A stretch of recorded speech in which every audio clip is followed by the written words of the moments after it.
3 andro izay no nanatanterahana ilay hetsika fivarotana kojakoja fanamboarana trano amin'ny vidiny mora izay nataon'ny orinasa SPM.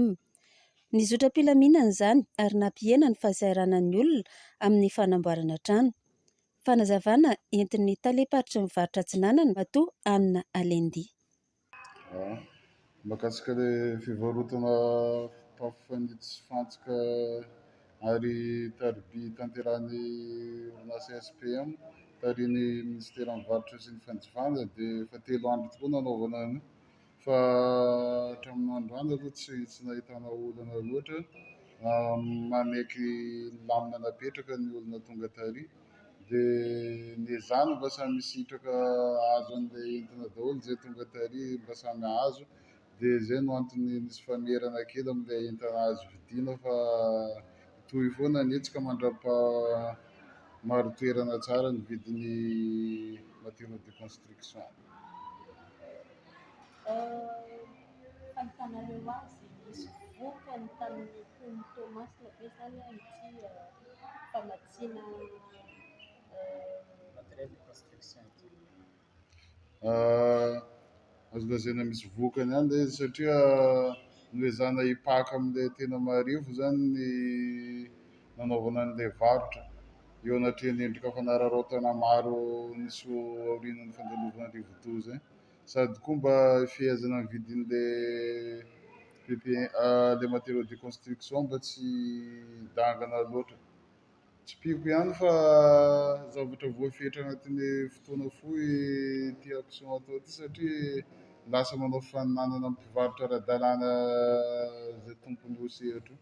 Fa ty juste famonjena noho ny hamena zany.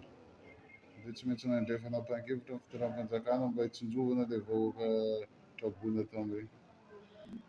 Ny fanafarana entana moa arakaraka ny fandehanany teo aloha no anaovana calcul amin'ilay izy. Izany hoe efa fantapantotra zao reto ny entana tena tadiavin'olona maro. Dia ny komandy manaraka zany tsy maintsy ampifanandrifina amin'iny. Fa veriko ihany fa tsy hoe haharitra ela be ilay opération fa mba hamaritirana ny vidin'ny matériaux de construction dia mba hisitrihan'izay tena sahirana. Izay no antony nitakiana carnet-pokotany sy ny kara-panondro amin'ny fizarana an'ilay izy ary namerana ny isan'ny tafo fanitso isaky ny carnet azo vidiana. Anatin'izay niferana eo amin'ny 9 feuille de tôle isaky ny carnet zany zay rehefa nitadiavina afaka misafidy izy. Dia mbola izay aloha nitondrana anazy satria niezahana mba ho betsaka ny olona misitraka an'ilay izy. Fa ho hita eo manao ahoana no hanomezana izy amina fasy satria zavatra hetsika mbola mitohy foana ilay izy mandram-pahamaritoeran'ny vidin'ny matériaux de construction satria hitantsika ihany ireny trangona fanararaotana ireny fa efa manomboka miakely izy amin'izao. Afaka miverina foana izy fa milahatra. Milamina tsara loatra izy satria ilay olona maneky ilay fandaminana apetraka ary koa misy mpitandro filaminana foana mandamina ny olona milahatra an'ilay entana mividy an'ilay entana io. Hatramin'izao aloha tagnatin'ny 3 andro zay tsy nahitana olana raha atao kady tsotsotra angamba eo amin'ny 300 latsaka kely. Eo amin'ny moyenne eo amin'ny 100 mahery